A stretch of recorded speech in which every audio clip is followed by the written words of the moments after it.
আমরা 4টা লেটার দিয়ে স্ট্রোকের রোগী আইডেন্টিফাই করতে পারি। ওটাকে আমরা সংক্ষেপে ফাস্ট বলি। এই ক্ষেত্রে রোগীর অনেকাংশেই রোগীর আর পারে না, শুধুমাত্র সে সঠিক চিকিৎসা ব্যবস্থা গ্রহণ না করার কারণে। অনেক ক্ষেত্রে ফিজিওথেরাপি সেন্টারেও আসতে হয় না, আপনি মাসে 1বার বা 2বার আসলেন, ফিজিওথেরাপিস্ট দেখিয়ে দিল কি কি করবে। গোল্ডেন টাইম বলতে প্রথম যে আমাদের সময়টা আমরা লক্ষ্য রাখবো সেটা হচ্ছে যে যদি কোনো মানুষ বা কোনো রোগী স্ট্রোক করে তাহলে তাকে 24 ঘন্টার মধ্যেই তাকে হসপিটালাইজড করতে হবে।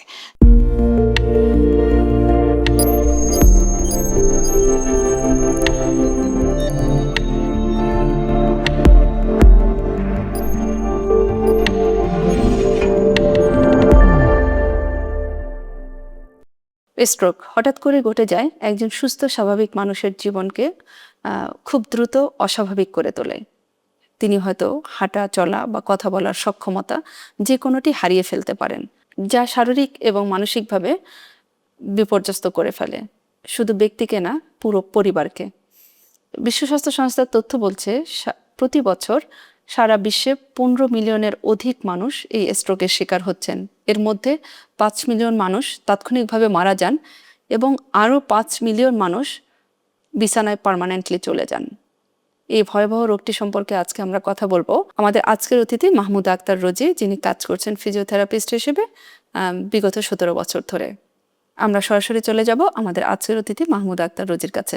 ধন্যবাদ আপনাকে এবং ধন্যবাদ নিউট্রিয়েন্ট কেয়ারকে আবার আরেকটি নতুন পর্বে আমাকে আমন্ত্রণ জানানোর জন্য। অনেক ধন্যবাদ।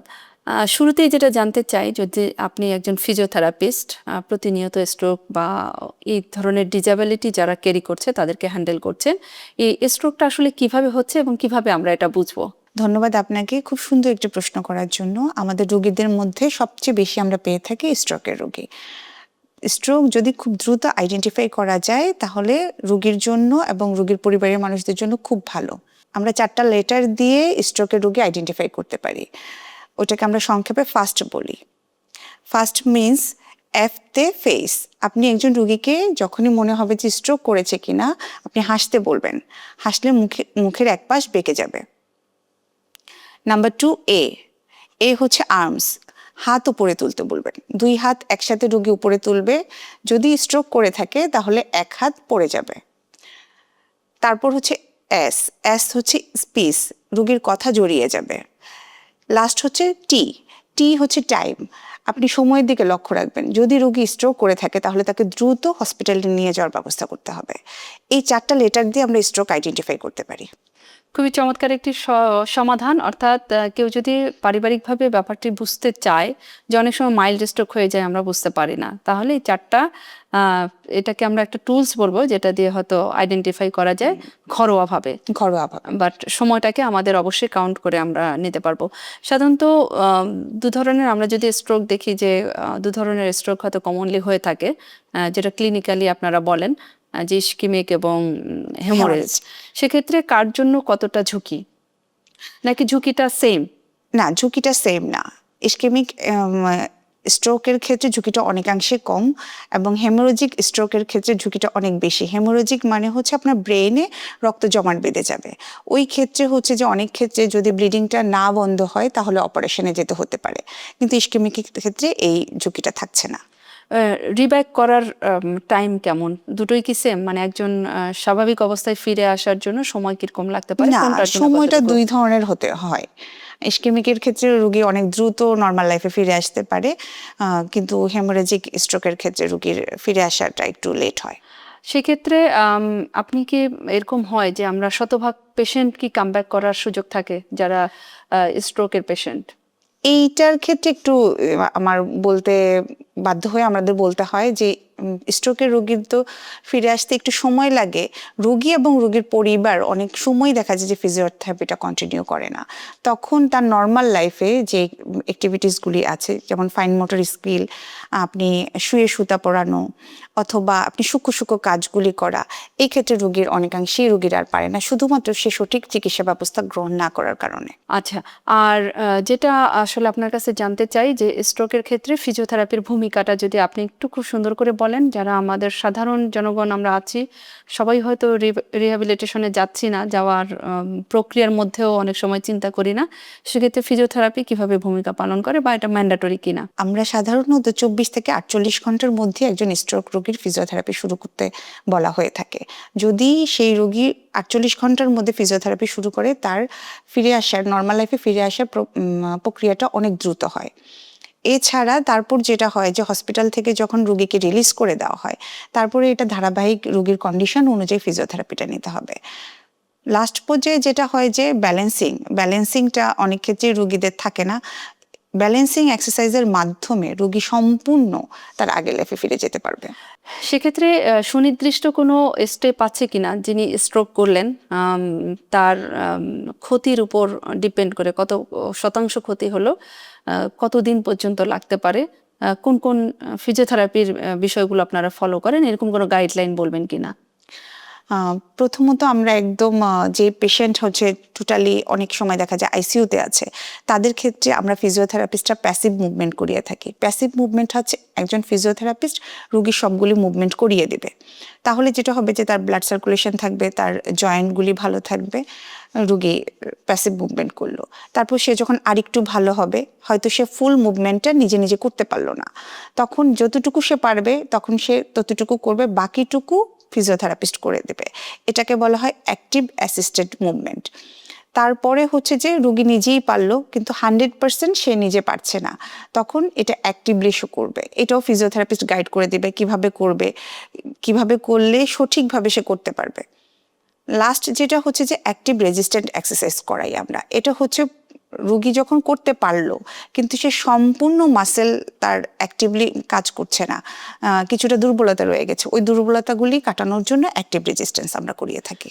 অর্থাৎ এই 4টা ভাগে বেসিক্যালি কামব্যাক করার একটা প্রক্রিয়া, কিন্তু অনেক সময় আমরা হয়ে যায়, একটা রিয়েল লাইফ এক্সাম্পল যদি বলি যে হয়তো রিহ্যাবিলিটেশন সেন্টারে গিয়েছে, তার কিছুটা ইমপ্রুভ হয়েছে, এখন উনি হাঁটাচলা করতে পারছেন, কিন্তু তার ডাউন সাইডটা অবশ হয়ে গিয়েছিল, হাত পা এখনো সচল না বা উনি প্রপারলি হাঁটতে পারছেন না, ফিজিওথেরাপি বন্ধ হয়ে গেছে, সেক্ষেত্রে ঝুঁকিগুলো কেমন থাকে বা আদৌ সে কামব্যাক করার ফাইনালি এই মানে ক্ষেত্রেই সম্ভব কিনা? আমাদের এই ক্ষেত্রে আমরা সবচেয়ে জটিলতায় ভুগি। রোগী যখন হাঁটতে পারে, আমাদের বড় বড় মাংসপেশিগুলি খুব দ্রুত কামব্যাক করে, কিন্তু ফাইন মোটর স্কিল দিয়ে আমরা ছোট ছোট মাংসপেশির কাজ করাই। যেমন ধরেন আপনি টিপ পরবেন, কিন্তু টিপটা সঠিকভাবে পরার সক্ষমতা আপনার অর্জন করতে হবে, এইটা অনেক সময় রোগী পারে না। কাপের মধ্যে আপনি চা দিলেন, চাটা সে ঠিক মতো ধরে খেতে পারছে না, তার হাতটা কাঁপছে। তো এই ধরনের সূক্ষ্ম সূক্ষ্ম কাজগুলি আমাদের লাস্ট দিকে করতে হয়। রোগীদের ক্ষেত্রে অনেক ক্ষেত্রেই সেই ধৈর্যটা আর থাকে না। এই ক্ষেত্রে রোগীর পরিবারে যারা আছে তারা যদি একটু এনকারেজ করে, এবং তারা অনেক ক্ষেত্রে ফিজিওথেরাপি সেন্টারেও আসতে হয় না, আপনি মাসে 1বার বা 2বার আসলেন, ফিজিওথেরাপিস্ট দেখিয়ে দিল কি কি করবে, তখন রোগী করলে রোগী অটোমেটিকই সেগুলি যদি ফলো করে ভালো হয়ে যাবে। স্ট্রোকের রোগীদের আমরা যখন সেবা দিতে যাই খুব কমন ফেস করি যে হয়তো ডান সাইডটা তার ডান হাত পা অবশ হয়ে গিয়েছিল, এখন উঠে দাঁড়াচ্ছে কিন্তু ব্যথাটার কারণে সে আর অ্যাক্টিভিটিগুলো করতে চায় না, সেক্ষেত্রে আপনার সাজেশন কি? সেই ক্ষেত্রে আমরা কিছু আমাদের টেকনিক আছে, যেটা দিয়ে যেই মাসেলটা, কারণ রুগী তো শুয়ে থাকে, ম্যাক্সিমাম টাইম হচ্ছে শুয়ে থাকে বা বসে থাকে, একই পজিশনে থাকার কারণে তার মাসেলে পেইন হয়। পেইনটা কমানোর জন্য আমরা অনেক ক্ষেত্রেই যদি সেন্টারে নিয়ে আসা যায়, কিছু মডালিটিস আমরা ইউজ করি ইলেকট্রনিক, ওইটার মাধ্যমে পেইন কমিয়ে থাকি। এছাড়াও হচ্ছে যে কিছু টেকনিক আছে আমাদের সফট টিস্যু ম্যানিপুলেশন, ওই ম্যানিপুলেশনের মাধ্যমে আমরা পেইনটা কমিয়ে থাকি। পেইন কমলে রুগী যতটুকু পারে অতটুকু এক্সারসাইজ করবে, তারপরে হচ্ছে যে আমরা আস্তে আস্তে এক্সারসাইজের পরিমাণ বা টেকনিকটা চেঞ্জ করি। তার মানে যখন পেশেন্ট কমপ্লেন করছে যে সে ব্যথা হচ্ছে এবং সে অ্যাক্টিভিটিগুলো করতে চাচ্ছে না, এটা অ্যাবসলিউটলি ওকে, মানে তার পেইন হচ্ছে, হ্যাঁ, আমরা শুধু ভুলটা হয়তো করছি যে তাকে অন টাইম আর আপনার সাথে বা ফিজিওথেরাপিস্টদের সাথে আমরা যোগাযোগ করছি না। অনেক ধন্যবাদ। আমার মনে হয় যে আমরা সেবা দিতে গিয়ে এটা খুব কমন ফেস করছি যে ফিজিওথেরাপিস্ট অফ, কিন্তু উনি পেইন বা কমপ্লেনগুলো কিন্তু সবসময় বলছেন। পরবর্তী যেটা আমি প্রশ্ন আপনার কাছে জানতে চাই যে স্ট্রোকের একটা গোল্ডেন টাইম বলা হয় যে কামব্যাক করার ক্ষেত্রে এটা অনেক বড় ভূমিকা পালন করে, সেই গোল্ডেন টাইমটা কত সময়ের মধ্যে হয় বা এটা বিষয় সম্পর্কে যদি একটু বলেন। গোল্ডেন টাইম বলতে প্রথম যে আমাদের সময়টা আমরা লক্ষ্য রাখবো সেটা হচ্ছে যে যদি কোনো মানুষ বা কোনো রুগী স্ট্রোক করে, তাহলে তাকে 24 ঘন্টার মধ্যেই তাকে হসপিটালাইজড করতে হবে। যত দ্রুত করা যাবে তত রুগীর ব্যাক করার সম্ভাবনাটা বেড়ে যায়। আরেকটা ফিজিওথেরাপির ক্ষেত্রে আমরা 3 মাস একটা টাইমলাইন ধরি, যে 3 মাসের মধ্যে যতটুকু সে ইমপ্রুভ করবে ততটুকু সে তত দ্রুত নর্মাল লাইফে ব্যাক করবে। অনেক ধন্যবাদ। আপনি ঘরোয়া কোনো টিপস দেবেন কিনা যারা এই মুহূর্তে হয়তো ওই মাঝপথেই আছে, যে ফিজিওথেরাপি নিয়েছে, আপ হয়েছে, এখন 100% হয়নি, তাদের ক্ষেত্রে ঘরোয়া কোনো টিপস দেবেন কিনা? ঘরোয়া টিপস বলতে আমি বলবো যে আমাদের রুগীদেরকে যারা স্ট্রোকে আক্রান্ত তারা যেন তার নর্মাল লাইফে যে অ্যাক্টিভিটিগুলি করতো সেগুলি করার চেষ্টা করে। সেই চেষ্টাটাই তাকে নর্মাল লাইফে ফিরিয়ে আনতে অনেকটা সাহায্য করবে। আরেকটা জিনিস আমরা খুব কমন পেয়ে থাকি স্ট্রোক পেশেন্টদের ক্ষেত্রে, যে হাইপার অ্যাক্টিভিটি বেড়ে যায়, অর্থাৎ তার স্বাভাবিক যে আচরণ ছিল সেখান থেকে রিভার্স ক্যারেক্টারে চলে যায়। কোনো কিছু হয়তো শুনতে চায় না, বুঝতে চায় না, তারটাকে বড় করে দিচ্ছে। সেক্ষেত্রে আপনার সাজেশন কি, বা ওই পরিবারগুলোর জন্য কিভাবে আপনি গাইড করবেন? একটা নর্মাল ব্যাপার দেখেন, হঠাৎ আপনি সব কিছু আপনার হাত দিয়ে করতে পারছেন, হঠাৎ করে আপনার হাত আপনার কথা শুনছে না, এটা মানসিকভাবে একজন রোগীকে বিপর্যস্ত করে ফেলে। তখন তার প্রতি আসলে আমাদের সম্পূর্ণ সহানুভূতি থাকবে এবং তাকে ওই পরিবারের যাকে সে সবচেয়ে বেশি কথা শোনে তার মাধ্যমে তাকে কাউন্সিলিং করতে হবে। পাশাপাশি যদি একটু মেন্টাল হেলথ কাউন্সিলর বা ফিজিওথেরাপিস্টের কাছে নিয়মিত একটা ভিজিট নেওয়া যায়, তাহলে সে যখন দেখবে যে সে একটু একটু করে ভালো হচ্ছে, এটা তাকে অনেকটুকু ভালো রাখবে এবং তার হাইপার যে অ্যাক্টিভিটিগুলি আছে সেটা কিছুটা কমে আসবে। স্ট্রোকের জন্য আমরা কমন একটা এক্সারসাইজ পাই, যে একটা স্পঞ্জ বল দিয়ে একটা এক্সারসাইজ করানো হয়। এটা আসলে কারা করবে, কতবার করবে এবং কিভাবে করবে, এটা যদি একটু গাইড করেন। আচ্ছা, এইটার ক্ষেত্রে একটু আমার দ্বিমত আছে। সবাইকে আমরা স্পঞ্জের বলটা সবসময় করতে বলি না। এই ব্যাপারটা নিয়ে একটু ফিজিওথেরাপিস্টের সাথে কথা বলে যদি স্পঞ্জটা করা হয়, বলটাকে কতবার স্পঞ্জ করবে, কিভাবে করবে, এটা জেনে নেওয়া যায়, তাহলে রুগীও ভালো থাকবে এবং রুগীর ব্যাক করাটা সহজ হয়। অনেক ক্ষেত্রে দেখা যায় সে অনেক বেশিবার স্পঞ্জ করার ক্ষেত্রে পরবর্তীতে হাতের আঙুলগুলি আর সোজা করতে পারে না। স্ট্রোক রোগীদের খুব কমন যে সমস্যাটি হয়, যে ইউরিনটা ধরে রাখতে পারছে না, টয়লেটটাও সে ধরে রাখতে পারছে না। সেই ক্ষেত্রে আপনাদের কি ধরনের প্ল্যান দিয়ে থাকেন, ট্রিটমেন্ট প্ল্যান কি ধরনের দিয়ে থাকেন? সেই ক্ষেত্রে আমরা হচ্ছে যে কিজেল এক্সারসাইজ করাই, পেলভিক ফ্লোর মাসেলগুলিকে অ্যাক্টিভ করার জন্য কিছু এক্সারসাইজ আছে। এইটা হচ্ছে যে রোগীর কন্ডিশন অনুযায়ী আমরা হচ্ছে যে একজন ফিজিওথেরাপিস্টের কাছ থেকে জেনে নেব কোন এক্সারসাইজটা রোগী করবে, কতবার করবে, কিভাবে করবে। বেশ কিছু টেকনিক আছে, এই টেকনিকের মাধ্যমে সে ইউরিন এবং স্টুলটাকে ধরে রাখতে পারবে। এবং শুধু ধরে রাখতে পারবে তা না, অনেক ক্ষেত্রে দেখা যায় অনেক রোগী ইউরিন এবং স্টুল পাসও করতে পারে না, সেই ক্ষেত্রেও এটা হেল্প করে। অর্থাৎ একজন স্ট্রোকের রোগী কতদিন পর্যন্ত একজন ফিজিওথেরাপিস্টের আন্ডারে থাকা উচিত বলে আপনি মনে করেন, ইন টার্মস অফ হচ্ছে তার যে ড্যামেজটা হচ্ছে তার উপরে, ইন জেনারেল? আমরা সাধারণত 3 মাসের মধ্যে একটা ভালো আউটপুট পাই। তারপরও যদি কোনো সূক্ষ্ম সূক্ষ্ম ব্যাপার থাকে সেটা হচ্ছে ফলো আপে থাকবে, হয়তো 15 দিনে একবার আসলো, কিছু গাইডলাইন নিয়ে গেল। যদি গাইডলাইনগুলি ফলো করে তাহলে সে টোটালি কমপ্লিটলি নর্মাল লাইফে ব্যাক করতে পারবে। অনেক ধন্যবাদ। আমার কাছে মনে হয় অনেকগুলো সলিউশন আমরা পেয়েছি। সবশেষ, যদি আপনি সবার উদ্দেশ্যে স্ট্রোক থেকে আসলে এই ঝুঁকিটা থেকে আমরা কিভাবে নিরাপদ থাকতে পারি, সেই বিষয়ে যদি একটা গাইডেন্স দিয়ে দেন। স্ট্রোকের ক্ষেত্রে সাধারণত আমরা ব্লাড প্রেশারটাকে মনিটর করতে বলি। ব্লাড প্রেশারটা ঠিকমতো আছে কিনা এটা যদি অন্তত মাসে বা 15 দিনও চেক আপ করা হয় তাহলে এটা ভালো। আর যারা উচ্চ রক্তচাপের রোগী আছে তারা হচ্ছে যে খাবারটা ঠিকমতো খাবে, খাবারের লবণটা অ্যাভয়েড করবে, আর হচ্ছে যে রাতের ঘুমটা যদি ভালোভাবে সে ঘুমাতে পারে। কয় ঘন্টা ঘুমের সাজেশন দেন? এটা ডিপেন্ড করে, 6 থেকে 8 ঘন্টা তো ইন জেনারেল সে ঘুমাবে, কিন্তু প্রবীণদের ক্ষেত্রে ঘুমের পরিমাণটা কমে যায়। এছাড়া পাশাপাশি যদি রোগী এক্সারসাইজ করে তাহলেও কিন্তু সেই স্ট্রোক প্রতিরোধ করতে পারে।